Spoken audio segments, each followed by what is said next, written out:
Narinig mo na ba ang mga kwento ng kababalaghan sa mga lumang dormitory at teachers camp sa Pilipinas? Sabi ng mga estudyante at staff, tuwing madaling araw daw, may maririnig kang yabag sa hallway, boses na nagdarasal o pintong kumakalansing kahit wala namang tao.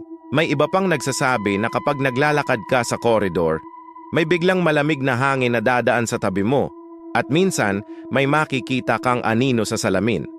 Sa Baguio's Teachers Camp, kilala ang mga dorms na parang time capsule ng mga multo. May mga nagkwento na may white lady sa hagdanan at may mga larawan daw na biglang nagbabago ng itsura pagdating ng gabi. Hanggang ngayon, maraming nagtatry mag-overnight.